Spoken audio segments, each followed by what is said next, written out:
इसरो के मिशन चंद्रयान-3 में अब तक सब कुछ ठीक चल रहा है। प्रोपल्शन मॉड्यूल से अलग होने के बाद विक्रम लैंडर चांद की कक्षा में अकेला चक्कर लगा रहा है। आज विक्रम लैंडर की डी ऑर्बिटिंग की जाएगी और इसके बाद 20 अगस्त को डी ऑर्बिटिंग होगी। इसका मतलब है कि विक्रम लैंडर की स्पीड कम करके उसे चंद्रमा की निचली कक्षा में लाया जाएगा और इस तरह से विक्रम को चांद के और करीब लाना है, जहां से 23 अगस्त को चांद पर लैंडिंग की फिर प्रक्रिया शुरू हो जाएगी। India's prestigious Chandrayaan-3 spacecraft. Chandrayaan-3 अपने मिशन को पूरा करने निकल चुका है।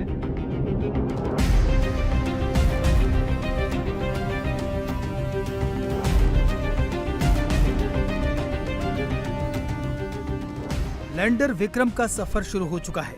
सब कुछ ठीक रहा तो 23 अगस्त को शाम 5:47 पर इतिहास बन जाएगा।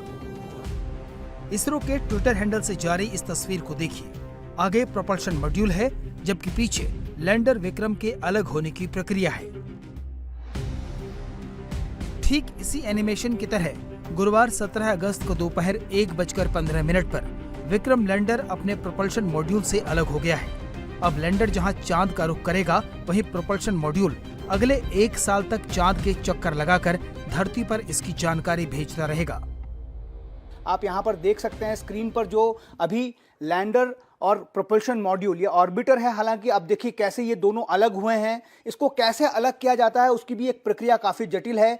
लैंडर विक्रम और जो प्रोपल्शन मॉड्यूल है वो बोल्ट के सहारे एक दूसरे से जुड़े हुए होते हैं। जैसे ही यहाँ से एक सेपरेशन कमांड दिया जाता है, सेपरेशन कमांड जो इसरो के कंट्रोल सेंटर में वैज्ञानिक बैठे हैं, वो सेपरेशन कमांड यहाँ से जैसे ही उन्होंने भेजा, उसके बाद जो स्पाइरो प्रोग्राम के तहत जो दोनों बोल्ट विक्रम लैंडर और प्रोपल्शन मॉड्यूल से जुड़े हुए थे, वहाँ पर एक स्पार्क हुआ, छोटा सा ब्लास्ट हुआ, दोनों बोल्ट कट गए और उसके बाद विक्रम लैंडर जो है वो प्रोपल्शन मॉड्यूल से अलग हो गया। दोनों के बीच में स्प्रिंग्स भी लगी हुई थी। जैसे ही बोल्ट कटे, स्प्रिंग से एक उछाल मिला और इस उछाल की वजह से लैंडर जो है वो प्रोपल्शन मॉड्यूल से अलग हो गया। अब आगे की जो यात्रा है लैंडर को खुद तय करनी है। अब लैंडर अकेला चांद की कक्षा में चक्कर लगाएगा।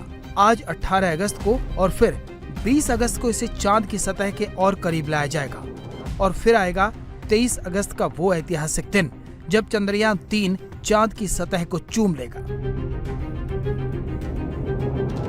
अब ये 3 दिन तैयारी के हैं, क्योंकि इसी बीच तस्वीरें ली जानी हैं और जो इनिशियल कंडीशंस हैं सारी ट्रेजेक्टरी में लेकर के और लैंडिंग तक की, अब उनको जो है एक किस्म से रिविजिट होना है कि अब तक हमने क्या कुछ अचीव किया है और जो फाइनल ट्रेजेक्टरी इस समय हमको मिल गई है, क्या ये इंटेंडेड ट्रेजेक्टरी से कितनी मैच करती है। तो वो एक करेक्शन उस हिसाब से इसरो को करनी है, जो कि वो की जा सकती है।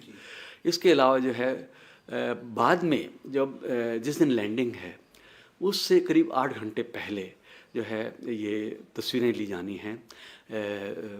जो ऑर्बिटर का जो हाई रेजोल्यूशन कैमरा है उसके ज़रिए तस्वीरें लैंडिंग की जगह की ली जानी है, ताकि जो मोस्ट अपडेटेड तस्वीरें हैं वो लैंडर की मेमोरी में चले जाएं और फिर कंपैरिजन के साथ साथ जो है आगे का कोर्स करेक्शन करते हुए जो है वो लैंडिंग होनी है। चंद्रमा की सतह से लैंडर विक्रम 150 किलोमीटर ऊपर घूम रहा है।